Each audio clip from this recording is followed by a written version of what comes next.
I have appointed you as a prophet to the nations. Today we pause in the midst of our Lenten penance to consider one of the greatest saints to ever come from these islands. Such is his fame that around the world today, millions will recall his name, if not his work and mission. And while we may doubt the sincerity of their particular observances, none can question the importance of Patricius, Saint Padraig, St. Patrick. Our saint today is remembered as a bishop, missionary, and apostle of Ireland. But the land of his mission field and death often obscures the land of his birth, this land. One of history's most famous Christians is, in truth, a Welshman from West Glamorgan. His family farmed a Roman villa, essentially a large, well-appointed plantation or estate, with many retainers and a successful agricultural model. He was a normal Christian. He had a normal Christian upbringing, as most people would have expected it in those days. And yet, when God called him to an extraordinary work, St. Patrick said yes.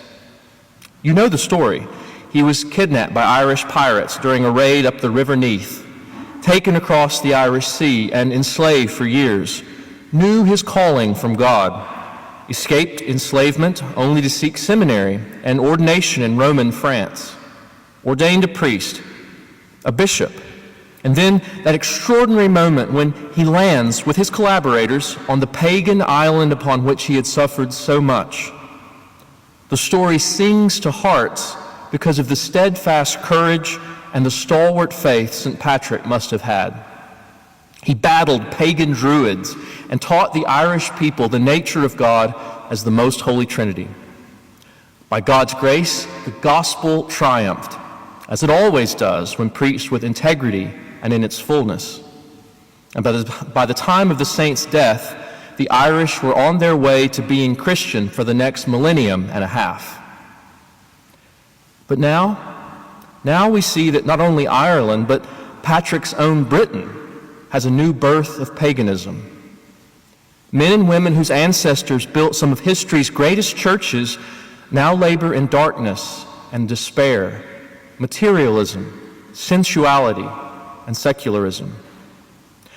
But the call of mission, the call of St. Patrick, still goes out from the Lord of the harvest. I have appointed you a prophet to the nations, God says to Jeremiah, and to Patrick, and to us. As we rejoice today in St. Patrick and celebrate his legacy, we must bring his call into our own lives. He was a normal Welshman who did extraordinary things for God.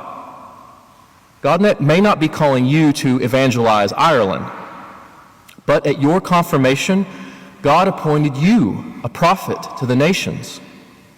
By your prayers, by your everyday life, and yes, by your words, through the intercession of St. Patrick, bishop and missionary, let us ask God for his courage, so that like today's saint, we too may be a prophet to the nations, even here in Splot.